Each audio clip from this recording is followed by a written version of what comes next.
Joined this evening by Ohio Secretary of State Jennifer Brunner, who, aside from your job in Columbus, also trying to get a new gig in Washington, running for U.S. Senate. If you were to become a senator, what would be your top priority if you got to Washington? For Ohio, it's jobs, and it's really that way for most of the country. We can do so much with the well-being of our state if our people are working. Okay, do you feel like that if you got to Washington you could direct some funds to Ohio? What specifically would you do when it comes on the job front? Well, for instance, last Friday I was up here when the Secretary of Agriculture and Energy came to Toledo and awarded $20 million for Red Lion to actually commercialize its process of creating diesel fuel from biomass like ground up corn cobs or sawdust. The clean energy industry is really the ticket for Ohio. One reason why they said they located here in Toledo was because of the skilled workforce. They were able to, if they needed a welder, they could get a welder quickly.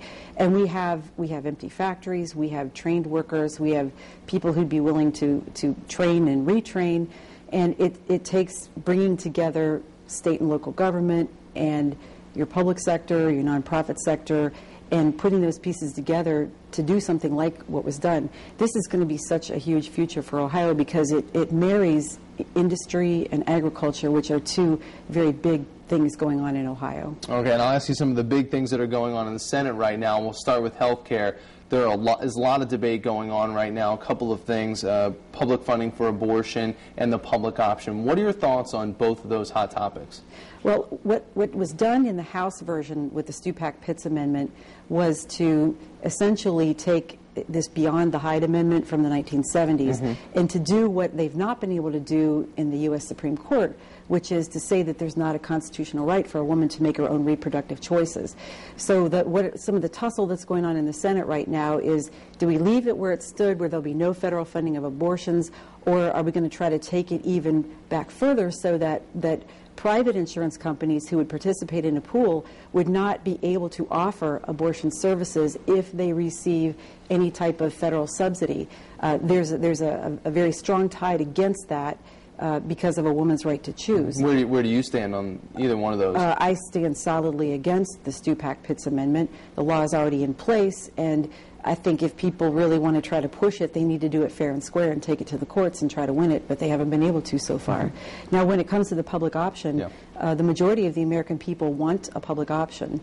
And if you want to understand what a public option is, it's Medicare. I mean, Medicare has been working since the 60s. It supplies insurance so that older Americans can choose the providers that they want. And so the public option would allow those 32 million or more Americans the opportunity to be able to get health insurance. A lot of those people have been kept out by pre-existing conditions. And the more that you broaden that pool and the more that you focus on preventive care, the more you bring down the health care costs. And it's difficult for some folks to see that, and there's a lot of fear on the part of insurers who are concerned that they're going to lose business or that small businesses will say, you just go to the public pool. But this can be regulated through the bill and through Congress, but unfortunately there's such a variety of interests that they're all pushing and pulling on each other. It's tough. All right, hopefully we'll see you more in the campaign trail in the next coming months. Thank you very much for your time, Jennifer Brunner. And that is tonight's Talk Back.